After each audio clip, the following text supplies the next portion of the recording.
आएगा। Welcome the Pakistani father and son. तो कैसे आप सब, मेरा नाम जाद है यार भाई। भारतीय खौफनाक हथियार पिनाका मिसाइल सिस्टम की खूबियां जानकर चीन पाकिस्तान के पेट में पड़ गई मरोड़। Pinaka defence system. अबे भाई साहब, मिसाइल सिस्टम है, डिफेंस है, ये पता नहीं क्या क्या, ये तो हमें भी नहीं वीडियो वॉच करते हैं तभी पता चलेगा भाई। इसकी कोई एक खूबी हो तो बंदा बिल्कुल। तो वॉच करते कौन करते स्टार्ट। आज के इस एपिसोड में हम भारत के एक ऐसे वेपन सिस्टम के बारे में बात करेंगे जिसकी फायर पावर भारत के दुश्मनों की नींद उड़ाने में पूरी तरह से सक्षम है। और यह वेपन सिस्टम भारत की स्वदेशी डिफेंस कैपेबिलिटीज का एक शानदार उदाहरण भी है। बाकी वीडियो के टाइटल से तो आपको समझ में आ ही गया होगा, हम बात कर रहे हैं भारत के अपने स्वदेशी Pinaka multi barrel rocket system की, और जिसका नाम भगवान शिव के दिव्य धनुष पिनाक से प्रेरित है। तो चलिए जानते हैं भारत के स्वदेशी हथियार से जुड़ी कुछ खास बातें। So without wasting any time, let's begin. देखते हैं यार क्या है। Pinaka weapon system advance artillery rocket systems की कैटेगरी में आने वाला हथियार है और इसके डेवलपमेंट की शुरुआत हुई थी 1986 से, जब भारतीय रक्षा मंत्रालय ने आर्मी की लॉन्ग रेंज आर्टिलरी सिस्टम्स की रिक्वायरमेंट को पूरा करने के लिए 26.47 करोड़ रुपीस का बजट पास किया था। और भारत की सीमाओं पर बढ़ते हुए खतरे और गोलाबारी के जोखिमों ने एक ऐसे पावरफुल वेपन सिस्टम की आवश्यकता को जन्म दिया जो कि सीमाओं पर दुश्मनों के ठिकानों को दूर से ही नष्ट करने में सक्षम हो। और उस समय इस आवश्यकता को पूरा करने के लिए इंडियन आर्मी के पास जो अधिकतर आर्टिलरी सिस्टम्स थे, तो उनमें से अधिकतर या तो पुरानी टेक्नोलॉजी पर आधारित थे या फिर वो अधिकतर इंपोर्ट पर निर्भर थे। और इन्हीं सब अलग अलग कारण के चलते एक स्वदेशी, शक्तिशाली और तेजी से तैनात किए जा सकने वाले एक रॉकेट सिस्टम की जरूरत महसूस हुई। और फिर इस आवश्यकता को पूरा करने के लिए DRDO लैब ARD यानी कि armament research and development establishment ने इस Pinaka multi barrel rocket launcher system पर काम शुरू किया। और आप कह सकते हैं कि पिनाक सिस्टम के विकास की जो कहानी है वो 1980 के दशक के अंत और 1990 के दशक की शुरुआत में हुई थी। और शुरुआत में पहले इस सिस्टम को केवल आर्टिलरी के सपोर्ट के लिए ही तैनात किया जाने वाला था, लेकिन फिर इंडियन आर्मी के रिक्वायरमेंट्स को देखते हुए इसमें अपग्रेड लाए गए। और फिर इस वेपन सिस्टम का जो पहला सफल परीक्षण था वो 1995 में हुआ। और 1995 के बाद से फिर ये पिनाका रॉकेट्स कई अलग अलग टफ टेस्ट से भी गुजरा। और जबकि डेवलपमेंटल ट्रायल्स पूरे होने के बाद इंडियन आर्मी के द्वारा जो इसके यूजर ट्रायल्स हैं वो 1999 की शुरुआत में शुरू किए गए थे, यानी कि जनवरी-फरवरी के महीने से।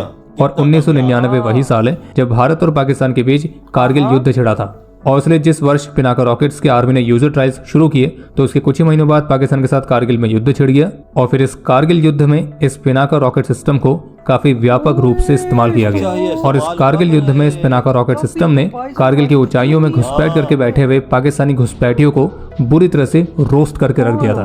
और कुछ ही सेकंड्स में रॉकेट्स की बौछार करने वाली इस सिस्टम की जो एबिलिटी थी वो पाकिस्तानी घुसपैठियों के खिलाफ भारत के ऑफेंसिव असॉल्ट्स में एक गेम चेंजर साबित हुई थी। और कारगिल युद्ध ने पिनाका सिस्टम्स को रियल कॉम्बैट कंडीशंस के तहत टेस्ट करने के लिए एक बहुत ही कमाल की अपॉर्चुनिटी प्रोवाइड करी थी। और इस अपॉर्चुनिटी का पिनाका रॉकेट सिस्टम ने पूरा फायदा भी उठाया। और फिर इस युद्ध में इसकी परफॉर्मेंस देखने के बाद सितंबर 1999 में आखिरकार इसके यूजर ट्रायल समाप्त हुए और इंडियन आर्मी ने इसको अपनी सर्विस में इंडक्ट करने का निर्णय लिया। लेकिन इसके साथ साथ DRDO ने इस वेपन सिस्टम को और अपग्रेड करने पर अपना कार्य जारी रखा। और फिर सन 2000 तक इस पिनाका सिस्टम की पहली रेजिमेंट ऑपरेशनल हुई और धीरे धीरे करके इसके प्रोडक्शन रेट्स को भी बढ़ाया गया, जो कि अब लगभग 1000 रॉकेट्स पर ईयर के रेट तक पहुंच चुकी है। हालांकि 2013 में भारत सरकार की तरफ से पिनाका रॉकेट्स की प्रोडक्शन कैपेसिटी को 1000 से 5000 पर ईयर तक बढ़ाने के लिए मंजूरी दे दी गई थी। और उसके लिए 1388 करोड़ रुपीस का बजट भी पास किया गया था। लेकिन बावजूद इसकी ऑर्डिनेंस फैक्ट्री इस प्रोडक्शन रेट को अचीव करने में कामयाब नहीं हो पाई। और इस पॉइंट को 2014 में parliamentary standing committee on defence ने अपनी रिपोर्ट में मेंशन किया था। लेकिन अब पिनाका रॉकेट के प्रोडक्शन के लिए भारत में प्राइवेट कंपनीज को भी शामिल किया गया है, जिनमें इकोनॉमिक एक्सप्लोजिव्स लिमिटेड और टाटा एडवांस सिस्टम्स जैसी कंपनीज शामिल हैं। तो ये तो होगी पिनाका रॉकेट सिस्टम की डेवलपमेंटल हिस्ट्री। और अब इस Pinaka multi barrel rocket launcher system को थोड़ा सा डिटेल में समझते हैं।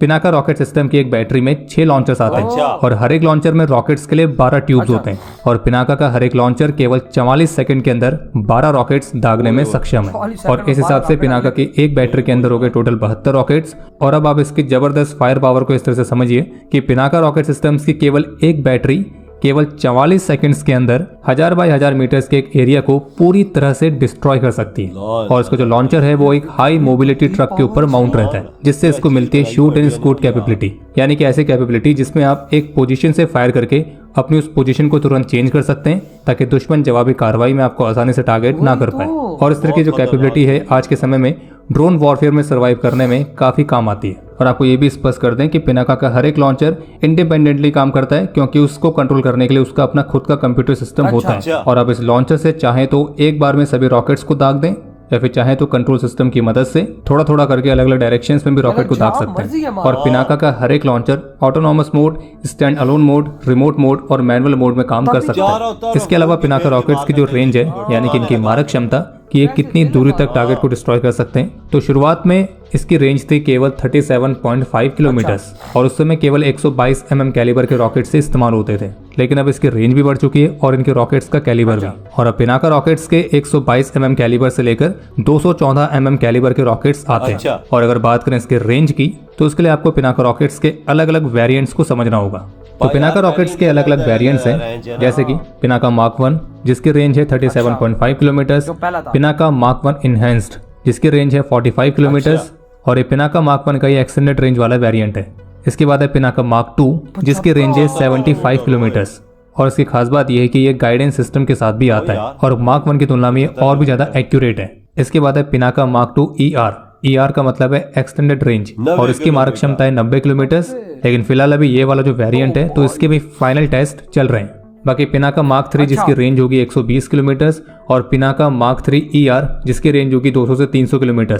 तो ये दोनों वेरिएंट्स फिलहाल अभी अंडर डेवलपमेंट है। और जितने वेरिएंट्स अभी हमने आपको बताए तो इनमें 214 mm कैलिबर का रॉकेट इस्तेमाल होता है। और इन सब के अलावा पिनाका का एक और वेरिएंट है ERR-122।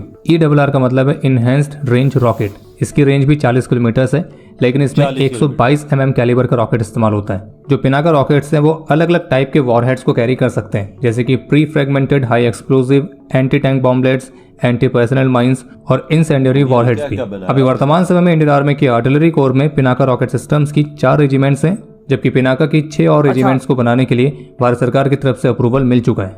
और योजना के अनुसार अगले 6 वर्षों में आर्मी की सर्विस में जो पिनाका रेजिमेंट्स की संख्या है वो लगभग 22 तक बढ़ेगी। इसके अलावा पिनाका रॉकेट्स के लिए स्पेशल एरिया डिनाइल म्यूनिशंस भी विकसित किए गए, जिसके अभी तक कई अलग अलग टेस्ट कंडक्ट किए जा चुके हैं। और ये जो एरिया डिनाइल म्यूनिशन है इसका काम होगा एक बहुत बड़े एरिया पर लैंड माइंस को बिखेरना, ताकि दुश्मन के फोर्सेस को आगे बढ़ने से रोका जा सके। और जबकि 2017 में कुछ ऐसे मीडिया रिपोर्ट्स भी देखने को मिली थी कि भारत पिनाका रॉकेट्स को न्यूक्लियर वॉरहेड्स के साथ भी इक्विप्ड करने के ऑप्शन पर विचार कर सकता है। लेकिन इस पर अभी तक कोई डेवलपमेंट हुआ है या नहीं हुआ है तो इसका कोई ऑफिशियल कंफर्मेशन मौजूद नहीं है। भारत के पिनाका रॉकेट सिस्टम की खास बात यह भी है कि ये बहुत ही कम कीमत पर आपको एक जबरदस्त फायर पावर ऑफर करता है, और इस वजह से कई सारे छोटे देशों की रॉकेट आर्टिलरी की रिक्वायरमेंट को पूरा करने के लिए ये एक बहुत ही बेहतरीन सिस्टम निकल के सामने आता है। और इसी के चलते जो पिनाका रॉकेट सिस्टम है ये आर्मीनिया को भी एक्सपोर्ट किया गया है। और जिस हिसाब से पिनाका रॉकेट सिस्टम की रेंज, इसकी फायर पावर, इसको और भी बढ़ाने पर काम किया जा रहा है, तो ये सारे इंप्रूवमेंट्स पिनाका रॉकेट सिस्टम को दुनिया के सबसे बेहतरीन रॉकेट आर्टिलरी की कैटेगरी में शामिल करेगी। तो ऐसे कई सारे फैक्टर्स हैं जहाँ पे पिनाका रॉकेट सिस्टम इस हिमार्स जैसे सिस्टम को भी टक्कर दे सकता है। और वहीं अगर कंपेयर करेंगे पिनाका रॉकेट सिस्टम्स को पाकिस्तान और चीन द्वारा इस्तेमाल किए जाने वाले इसी तरह के रॉकेट सिस्टम से, तो पाकिस्तान ने Pinaka multi barrel rocket launcher system के काउंटर में चाइना की मदद से फतेह 1 नाम के guided multiple launch rocket system को विकसित किया, जिसका 2021 में सफलतापूर्वक टेस्ट कंडक्ट किया गया था। और पाकिस्तान क्लेम करता है कि उनका फतेह 1 रॉकेट सिस्टम 140 किलोमीटर की रेंज तक टारगेट्स को प्रिसाइसली हिट करने में सक्षम है।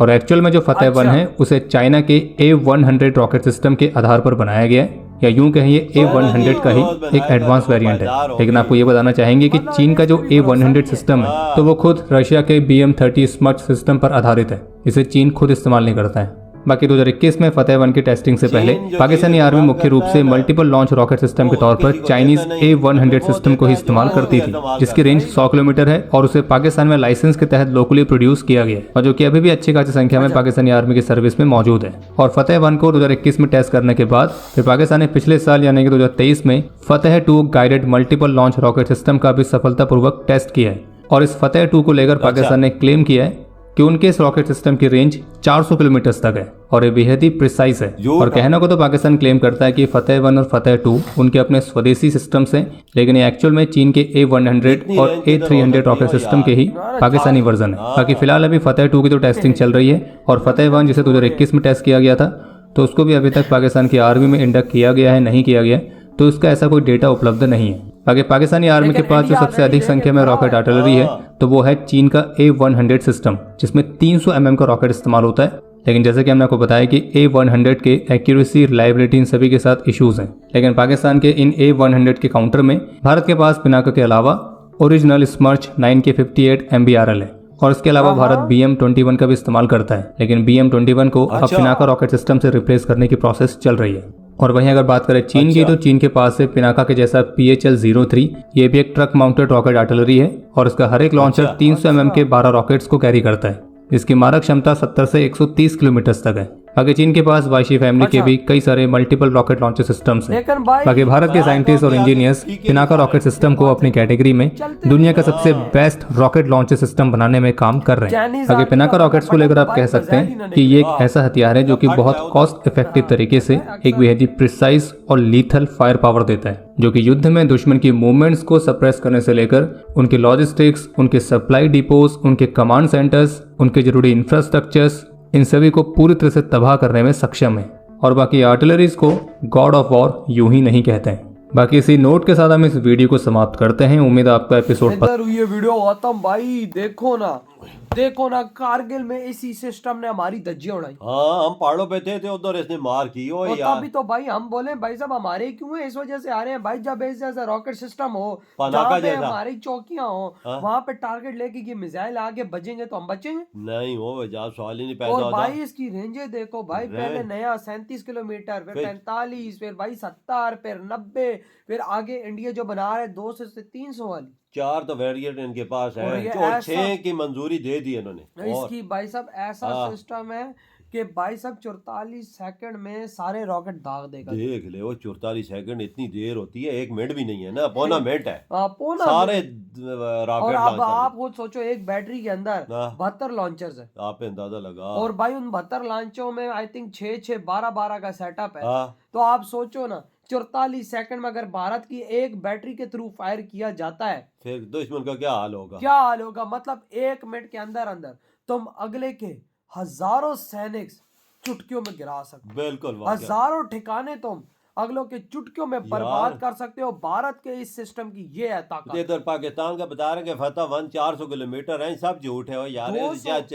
200 से 400 किधर है यार, ये नहीं है, सारे चाइना के हैं। चाइना वो चीज इस्तेमाल है वो हमें दे देता है। भाई जो अगर हुआ भी ना तो वो चाइना का, मतलब कि भाई ये वो वाला फिर सिस्टम होगा जो चाइना खुद इस्तेमाल नहीं कर रहा। बिल्कुल, वो हमें चीज थकी हुई देता और है। JF-17 जो हम कहते हैं भारत पाकिस्तान का प्राउड है, मैं इतना ही बड़ा प्राउड है तो चाइना क्यों नहीं उसको इस्तेमाल करता। हाँ वाकया, उसे फिर और जरूरत बनाने की उसे क्या है, ये इस्तेमाल करे। ये वो नहीं करता, वो तो उसका उसकी नजर में हमारा जो F-17 है, JF-17 वो तो कचरा है। हाँ, खटारा चीजें हमें दे देता है जिनकी वैल्यू दुनिया में नहीं है। इंडिया देख, मेड इन इंडिया चीजें खुद बना रहा है और अपनी आर्मी को दे रहा है। पनाका जैसा देख ना डिफेंस सिस्टम यार, ये हमारे बॉर्डर पे, चाइना के बॉर्डर पे लगे हुए हैं ना। तभी तो मैं कह रहा हूँ कि अगर भारत की एक बैटरी पाकिस्तान और चाइना पे तैनात है तो 1 मिनट के अंदर अंदर भाई हमारे देख ले कितने रॉकेट बर्बाद। वाकया वजह कोई शक नहीं है यार। तो भाई आपके क्या थॉट है इस बारे में, भारत का इतना VIP सिस्टम के बारे में? इधर वीडियो तुम करते तो बाय।